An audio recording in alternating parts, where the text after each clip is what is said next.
آپ اس نوکر کے متعلق کیا کہیں گے جو آقا کی مقرر کی ہوئی ڈیوٹی پر جانے کے بجائے ہر وقت بس اس کے سامنے ہاتھ باندھے کھڑا رہے اور لاکھوں مرتبہ اس کا نام جپتا چلا جائے؟ آقا اس سے کہتا ہے کہ جا کر فلاں فلاں آدمیوں کے حق ادا کر، مگر یہ جاتا نہیں، بلکہ وہیں کھڑے کھڑے آقا کو چھپ چھپ کر 10 سلام کرتا ہے اور پھر ہاتھ باندھ کر کھڑا ہو جاتا ہے۔ آقا اسے حکم دیتا ہے کہ جا اور فلاں فلاں خرابیوں کو مٹا دے، مگر یہ 1 انچ وہاں سے نہیں ہٹتا اور سجدے پر سجدے کیے چلا جاتا ہے۔ آقا حکم دیتا ہے کہ چور کا ہاتھ کاٹ دے، یہ حکم سن کر بس وہیں کھڑے کھڑے نہایت خوش الہانی کے ساتھ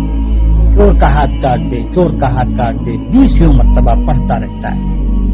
مگر ایک دفعہ بھی اس نظام حکومت کے قیام کی کوشش نہیں کرتا جس میں چور کا ہاتھ کاٹا جا سکے۔ کیا آپ کہہ سکتے ہیں کہ یہ شخص حقیقت میں آقا کی بندگی کر رہا ہے؟ اگر آپ کا کوئی ملازم یہ رویہ اختیار کرے تو میں نہیں جانتا ہوں کہ آپ اسے کیا کہیں، مگر حیرت ہے آپ پر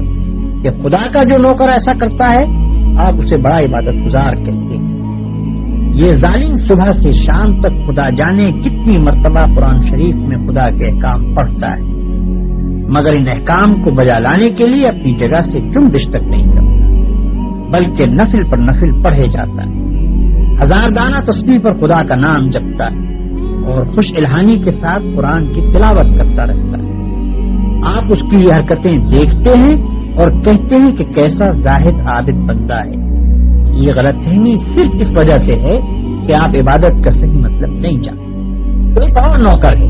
جو رات دن ڈیوٹی تو غیروں کی انجام دیتا ہے، احکام غیروں کے سنتا اور مانتا ہے، قانون پر غیروں کے عمل کرتا ہے اور اپنی اصلی آقا کے فرمان کی ہر وقت خلاف ورزی کیا کرتا ہے، مگر سلامی کے وقت آقا کے سامنے حاضر ہو جاتا ہے اور زبان سے آقا ہی کا نام جپتا رہتا ہے۔ اگر آپ میں سے کسی شخص کا نوکر یہ طریقہ اختیار کرے تو آپ کیا کریں گے؟ کیا آپ اس کی سلامی کو اس کے منہ پر نہ مار دیں گے؟ جب وہ زبان سے آپ کو آقا اور مالک کہے گا تو کیا آپ فوراً یہ جواب نہ دیں گے کہ تو پرلے درجے کا جھوٹا اور بے ایمان ہے، تنخواہ مجھ سے لیتا ہے اور نوکری دوسروں کی کرتا ہے، زبان سے مجھے آقا کہتا ہے اور حقیقت میں میرے سوا ہر ایک کی خدمت کرتا پھرتا ہے؟ یہ تو ایک معمولی عقل کی بات ہے جسے آپ میں سے ہر شخص سمجھ سکتا ہے، مگر کیسی حیرت کی بات ہے کہ جو لوگ رات دن خدا کے قانون کو توڑتے، کفار و مشرکین کے احکام پر عمل کرتے ہیں اور اپنی زندگی کے معاملات میں خدا کے احکام کی کوئی پرواہ نہیں کرتے، ان کی نماز اور روزے اور تسبیح اور تلاوت قرآن اور حج و زکوٰۃ کو آپ خدا کی عبادت سمجھتے۔ یہ غلط فہمی بھی اسی وجہ سے ہے کہ آپ عبادت کے اصل مطلب سے ناواقف ہیں۔ ایک اور نوکر کی مثال لیجیے۔ آقا نے اپنے نوکروں کے لیے جو وردی مقرر کی ہے یہ ٹھیک ناپ تول کے ساتھ اس وردی کو پہنتا ہے، بڑے ادب اور تعظیم کے ساتھ آقا کی خدمت میں حاضر ہوتا ہے، ہر حکم کو سن کر اس طرح جھک کر بصر و چشم کہتا ہے کہ گویا اس سے بڑھ کر اطاعت گزار خادم کوئی نہیں۔ سلامی کے وقت سب سے آگے جا کر کھڑا ہوتا ہے اور آقا کا نام جپنے میں تمام نوکروں سے بازی لے جاتا ہے، مگر دوسری طرف یہی شخص آقا کے دشمنوں اور باغیوں کی خدمت بجا لاتا ہے، آقا کے خلاف ان کی سازشوں میں حصہ لیتا ہے اور آقا کے نام کو دنیا سے مٹانے میں جو کوشش بھی وہ کرتے ہیں اس میں یہ کمبخت ان کا ساتھ دیتا ہے۔ رات کے اندھیرے میں تو آقا کے گھر میں نقم لگاتا ہے اور صبح بڑے وفادار ملازموں کی طرح ہاتھ باندھ کر آقا کی خدمت میں حاضر ہو جاتا ہے۔ ایسے نوکر کے متعلق آپ کیا کہیں؟ یہی نہ کہ وہ منافق ہے، باغی ہے، نمک حرام ہے، مگر خدا کے جو نوکر ایسے ہیں ان کو آپ کیا کہیں؟ آپ سمجھتے ہیں کہ ہاتھ باندھ کر قبلہ رو کھڑے ہونا، گھٹنوں پر ہاتھ رکھ کر جھکنا، زمین پر ہاتھ ٹیک کر سجدہ کرنا اور چند مقرر الفاظ زبان سے ادا کرنا، بس یہی چند افعال اور حرکات بجائے خود عبادت ہے؟ آپ سمجھتے ہیں کہ رمضان کی پہلی تاریخ سے شوال کا چاند نکلنے تک روزانہ صبح سے شام تک بھوکے پیاسے رہنے کا نام عبادت ہے؟ آپ سمجھتے ہیں کہ قرآن کے چند رکوع زبان سے پڑھ دینے کا نام عبادت ہے؟ آپ سمجھتے ہیں کہ مکہ معظمہ جا کر کعبے کے گرد طواف کرنے کا نام عبادت ہے؟ غرض آپ نے چند افعال کی ظاہری شکلوں کا نام عبادت رکھ چھوڑا ہے۔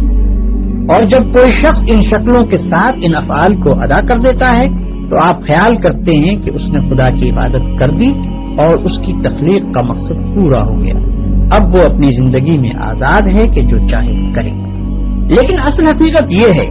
کہ اللہ نے جس عبادت کے لیے آپ کو پیدا کیا ہے اور جس کا آپ کو حکم دیا ہے وہ کچھ اور ہی چیز۔ وہ عبادت یہ ہے کہ آپ اپنی زندگی میں ہر وقت ہر حال میں خدا کی اطاعت کریں اور ہر اس قانون کی پابندی سے آزاد ہو جائیں جو قانون الہی کے خلاف ہے۔ آپ کی ہر جنبش اس حد کے اندر ہو جو خدا نے آپ کے لیے مقرر کی، آپ کا ہر فعل اس طریقے کے مطابق ہو جو خدا نے بتا دیا ہے۔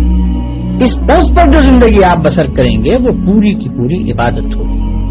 ایسی زندگی میں آپ کا سونا بھی عبادت ہے اور جاگنا بھی، کھانا بھی عبادت ہے اور پینا بھی، چلنا پھرنا بھی عبادت ہے اور بات کرنا بھی، حتیٰ کہ اپنی بیوی کے پاس جانا اور اپنے بچے کو پیار کرنا بھی عبادت ہے۔ جن کاموں کو آپ بالکل دنیا داری کہتے ہیں وہ سب دینداری اور عبادت ہیں اگر آپ ان کو انجام دینے میں خدا کی مقرر کی ہوئی حدوں کا لحاظ کریں اور زندگی میں ہر ہر قدم پر یہ دیکھ کر چلیں کہ خدا کے نزدیک جائز کیا ہے اور ناجائز کیا، حلال کیا ہے اور حرام کیا، فرض کیا چیز کی گئی ہے اور منع کس چیز سے کیا گیا ہے، کس چیز سے خدا خوش ہوتا ہے اور کس سے ناراض ہوتا ہے۔ مثلاً آپ روزی کمانے کے لیے نکلتے ہیں، اس کام میں بہت سے مواقع ایسے بھی آتے ہیں جن میں حرام کا مال کافی آسانی کے ساتھ آپ کو مل سکتا ہے۔ اگر آپ نے خدا سے ڈر کر وہ مال نہ لیا اور صرف حلال کی روٹی کما کر لائے تو یہ جتنا وقت آپ نے روٹی کمانے پر صرف کیا یہ سب عبادت تھا، اور یہ روٹی گھر لا کر جو آپ نے خود کھائی اور اپنی بیوی بچوں اور خدا کے مقرر کیے ہوئے دوسرے حقداروں کو کھلائی، اس سب پر آپ اجر و ثواب کے مستحق ہو گئے۔ آپ نے اگر راستہ چلنے میں کوئی پتھر یا کانٹا ہٹا دیا اس خیال سے کہ خدا کے بندوں کو تکلیف نہ ہو تو یہ بھی عبادت ہے۔ آپ نے اگر کسی بیمار کی خدمت کی یا کسی اندھے کو راستہ چلایا یا کسی مصیبت زدہ کی مدد کی تو یہ بھی عبادت ہے۔ آپ نے اگر بات چیت کرنے میں جھوٹ سے، غیبت سے، بدگوئی اور دل آزاری سے پرہیز کیا اور خدا سے ڈر کر صرف حق بات کی تو جتنا وقت آپ نے بات چیت میں صرف کیا وہ سب عبادت میں صرف ہوا۔ بس خدا کی اصلی عبادت یہ ہے کہ ہوش سنبھالنے کے بعد سے مرتے دم تک آپ خدا کے قانون پر چلیں اور اس کے احکام کے مطابق زندگی بسر کریں۔ اس عبادت کے لیے کوئی وقت مقرر نہیں ہے، یہ عبادت ہر وقت ہونی چاہیے۔ اس عبادت کی کوئی ایک شکل نہیں ہے، ہر کام اور ہر شکل میں اسی کی عبادت ہونی چاہیے۔ جب آپ یہ نہیں کہہ سکتے کہ میں فلاں وقت خدا کا بندہ ہوں اور فلاں وقت اس کا بندہ نہیں ہوں تو آپ یہ بھی نہیں کہہ سکتے کہ فلاں وقت خدا کی بندگی وہ عبادت کے لیے ہے اور فلاں وقت اس کی بندگی وہ عبادت کے لیے نہیں ہے۔ بھائیوں، آپ کو عبادت کا مطلب معلوم ہو گیا اور یہ بھی معلوم ہو گیا کہ زندگی میں ہر وقت ہر حال میں خدا کی بندگی اور اطاعت کا نام ہی عبادت ہے۔ اب آپ پوچھیں گے کہ یہ نماز، روزہ اور حج وغیرہ کیا چیزیں ہیں؟ اس کا جواب یہ ہے کہ دراصل یہ عبادتیں جو اللہ نے آپ پر فرض کی ہیں ان کا مقصد آپ کو اس بڑی عبادت کے لیے تیار کرنا ہے جو آپ کو زندگی میں ہر وقت ہر حال میں ادا کرنی چاہیے۔ نماز آپ کو دن میں 5 وقت یاد دلاتی ہے کہ تم اللہ کے بندے ہو، اسی کی بندگی تمہیں کرنی چاہیے۔ روزہ سال میں 1 مرتبہ پورے 1 مہینے تک آپ کو اسی بندگی کے لیے تیار کرتا ہے۔ زکوٰۃ آپ کو بار بار توجہ دلاتی ہے کہ یہ مال جو تم نے کمایا ہے یہ خدا کا عطیہ ہے، اس کو صرف اپنے نفس کی خواہشات پر صرف نہ کر دو بلکہ اپنے مالک کا حق ادا کرو۔ حج دل پر خدا کی محبت اور بزرگی کا ایسا نقش بٹھاتا ہے کہ اگر 1 مرتبہ وہ بیٹھ جائے تو تمام عمر اس کا اثر دل سے دور نہیں ہو سکتا۔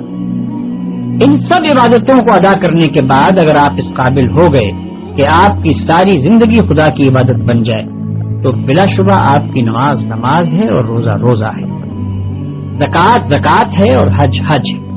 لیکن اگر یہ مقصد پورا نہ ہوا تو محض رکوع اور سجدہ کرنے اور بھوک پیاس کے ساتھ دن گزارنے اور حج کی رسمیں ادا کر دینے اور زکوٰۃ کی رقم نکال دینے سے کچھ حاصل نہیں۔ ان ظاہری طریقوں کی مثال تو ایسی ہے جیسے ایک جسم